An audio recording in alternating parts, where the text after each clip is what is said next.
All right, good afternoon. My name is Rodney Scott. I'm the Chief Patrol Agent for San Diego Sector, the part of the United States Border Patrol that's in charge of this area here. Thank you for joining us here today. I'm going to introduce my partners here within CBP. This is the CBP leadership at the local level is Hunter Davis. He's in charge of the Air and Marine Operations. Director of Field Operations, Pete Flores, is in charge of the ports of entry here. We have the Honorable Secretary of DHS, Secretary Nielsen, here with us today as well. I also want to quickly thank the Department of Defense and the many soldiers that have been here over the past weeks helping us fortify our borders. The wall right behind me looked very different about a week ago, and I really want to give my most sincere appreciation to the soldiers that have been down here helping us, the ones that continue to help us as we build out and strengthen the border, not just for this migrant, but the criticality, the timeliness for this migrant caravan, but also for all border threats. Simultaneously, we're continuing the border wall expansion here. We have over 8 miles of the new border wall built here as well. Going forward, though, I would really like to just point out quickly the 700 plus CBP officers and Border Patrol agents that are detailed here as well to help us resolve this threat. I thank them, and I also thank their families that they left behind. Without further ado, I'm going to turn over the mic to the Secretary so she can give a presentation, and then I believe at the end we'll take some questions from you. Thank you. Need to be taller.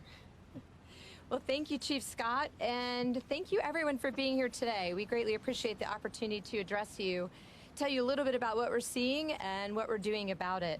Before I begin, though, I just want to acknowledge the devastating wildfires currently ongoing here in Southern and Northern California. As you know, at the Department of Homeland Security, we also have the Federal Emergency Management Agency. We've seen a very unfortunate, significant loss of life, incredible destruction with more than 10,000 homes destroyed to date. But progress continues to be made thanks to the incredible heroism of the firefighters, and the state of California is projecting that both fires will be contained by the end of the month. I do want to assure everybody, however, that DHS is here for the long haul. We are opening new disaster recovery centers, conducting assessments so that communities can begin the process of rebuilding. So in addition to Chief Scott, I also want to acknowledge our Director of Field Operations behind us, our Director of Air and Marine, and to thank you all three for your outstanding efforts here in San Diego and elsewhere in the sector. As I always do to the dedicated men and women of CBP ICE, USCIS, and the U.S. Coast Guard, thank you. Thank your families for your ongoing commitment to keeping our borders and nation safe and secure. Your country thanks you. We appreciate your efforts each and every day. I also want to thank our partners at the Department of Defense, who, as the Chief said, have once again stepped up to the plate to assist DHS in hardening our ports of entry and supporting our personnel. Let me first acknowledge what was referenced and what I'm standing in front of. This is a border wall with row upon row of concertina wire. Make no mistake, we are very serious. You will not get into our country illegally. Thanks to the quick work by CBP and DoD in installing wire like this, we now have miles of concertina wire at our ports of entry and elsewhere along our southern border. As we continue to see the arrival of additional caravan members south of our border, I want to take this opportunity to set the record straight on what is currently happening at the border and who we see and what we're doing about it. First, some critics and media have stated that DHS is overreacting to the presence of a few hundred migrants that are thousands of miles or weeks away from the United States. I'm here to tell you today that the reality is that there are currently over 6,200 individuals camped out south of the U.S. border in Tijuana today as I stand here. In Mexicali, there are more than 3,000 caravan members. These two groups, combined with other caravans making their way through the Northern Triangle in Mexico, will result in approximately 8,000 to 10,000 migrants amassing along our southern border. The crisis is real, and it is just on the other side of this wall. Second, some continue to report that the caravan is made up of mostly women and children who are fleeing violence in the Northern Triangle. The reality is that the majority of the caravan that we see is made up of single adult males or teenage males. In addition, we have identified over 500 criminals, to include known gang members, contained in the flow of the caravan. To fuel the sympathetic narrative we continue to see repeated in U.S. media, we know that organizers of the caravan have been pushing women and children and others to the front of the caravan in hope that law enforcement will not engage them. This is particularly dangerous given the unusual propensity for violence we have seen in this caravan, the assaults on border police in multiple countries, and the use of incendiary devices. This is not an organic flow of migrants. Third, critics continue to say that all members of the caravan are fleeing violence and thus deserve asylum. The reality is that based on historic trends, intel, and open source reporting, we believe that most of the caravan members will make frivolous or unsubstantiated claims of asylum. Low standards for claiming a fear of persecution have allowed aliens with meritless claims to illegally enter our country, claim credible fear, and then in many cases be released pending lengthy proceedings, generally to disappear. In the last year, only 9%, 1 in 10, of those from the Northern Triangle who applied for asylum were determined eligible by a federal judge. More than 9 in 10 were found not to be eligible or chose not to complete the process.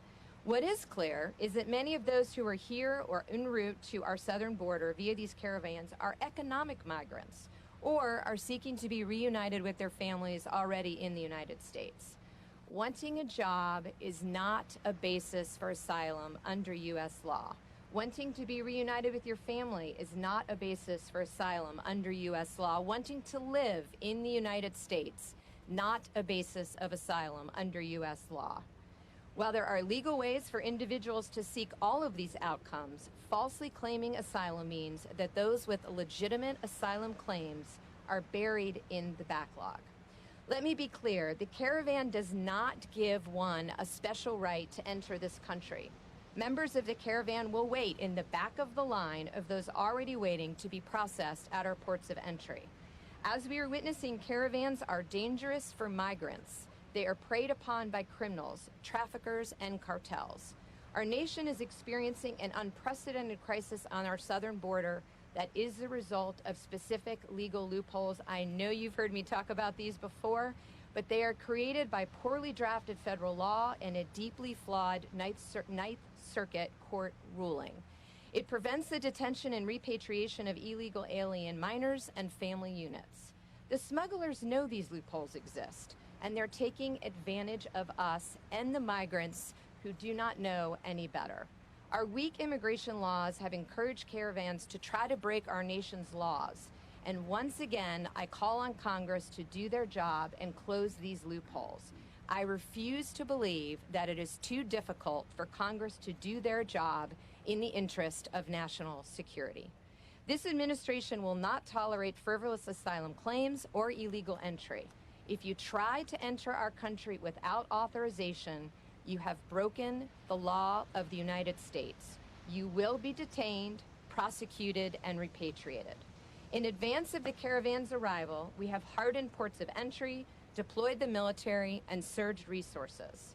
We have worked closely with state and local law enforcement to be able to rapidly deploy where needed. President Trump has also taken decisive action, making illegal entrants ineligible for asylum. Under the President's proclamation, if you enter the U.S. illegally, you will not be allowed to claim asylum. Our generous asylum system is currently being abused, and frivolous claims take away resources for those who are genuinely fleeing persecution. I also want to say that today I am deeply disappointed and troubled by the Ninth Circuit ruling yesterday. We have seen time and time again these open border advocacy groups venue shop here in the Ninth Circuit and obtain temporary injunctions that are far outside the judicial mainstream, and in this case will unequivocally make the United States less secure and likely will result in more migrants being harmed by smugglers and gangs attempting to enter the United States illegally. Let me be clear, this court from a chamber in San Francisco has replaced the President's judgment with regard to the fully delegated authority to determine what is a true national security threat to our nation's sovereignty. This is a dangerous ruling, and given last year's Supreme Court ruling on this issue, will undoubtedly be overturned. I would be remiss if I didn't quickly mention the border wall, which remains a top priority for the department and for this administration. We have championed the border wall system, built the first border wall in a decade, and replaced old fencing with new segments starting last week. And we are asking Congress for billions more so that we have the infrastructure, technology, and personnel needed to gain operational control of our border. To close, I'd just like to reiterate the DHS and the administration will continue to take all possible actions to stop the caravan from entering the United States illegally without just cause and to ensure our borders are secure. And with that, I'm happy to, with my colleagues here, answer any questions you might have. Madam Secretary. Secretary, with all due respect, this looks a lot like a photo op. The barbed wire is only behind you. It doesn't extend into the sea, doesn't extend up to the hill. Why does it stop right there? Well, first of all, in the sea, what you see is United States Coast Guard. I have full faith and confidence that they'll be able to stop anybody that goes that way. Before you came, we saw somebody come through the sea and claim asylum here in front of the cameras and in front of the border. And they were stopped and they made an illegal entry. So they will be treated as such. Well, in terms of up the wall, what I would say is this is where we saw the biggest potential place where we did see migrants climbing the wall. Wherever we see them, we will put wire up and we will make sure they cannot enter the country illegally. For now, it just extends right here. What about the judge's ruling yesterday? Are you guys not going to follow that ruling? We will follow all laws and judicial ruling, but we will also be appealing it as quickly as possible. I have no doubt that we will be successful. I have a question about the military timetable clarification. I know they're reporting to you. Can you clarify the timetable for the military or what the conditions are surrounding their help with the enforcement? Sure. I spoke to Secretary Mattis just this morning. I have no doubt that DoD will continue to be our partners in this mission until it is resolved.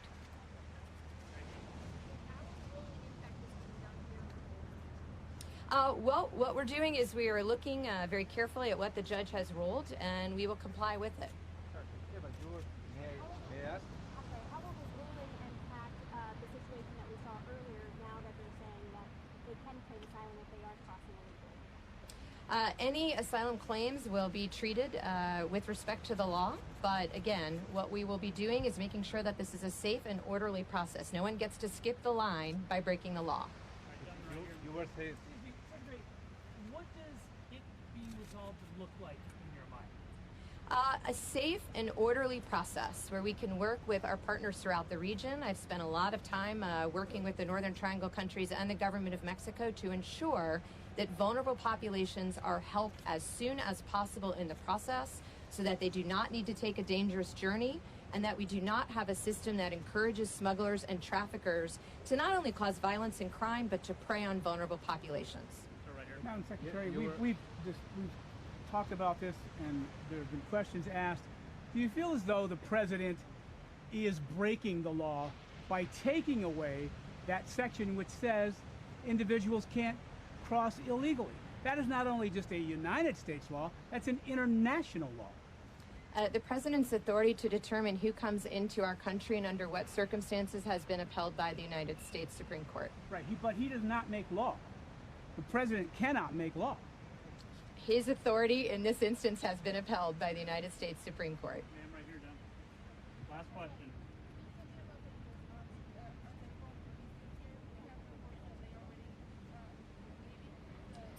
Yeah, so there's some missions that parts of the military have completed. So what you're seeing is a movement of forces. But as I said earlier, I have spoken with Secretary Mattis directly, and I have no doubt they will continue to partner with us in this mission until it is resolved. One more right here, purple, and we're going to call it there. How about the local economy, the region that is suffering like crazy in the last couple of weeks because of this situation, the length of the crossing of the people that usually come for years? One of our missions at the Department of Homeland Security that's also carried out by the gentleman behind me is to facilitate legal trade and travel. We take that mission very seriously. We are working with all parties on both sides of the border to ensure that in the midst of this migrant crisis, we can continue to ensure that legal trade and travel continues. And I'm sorry, you had one?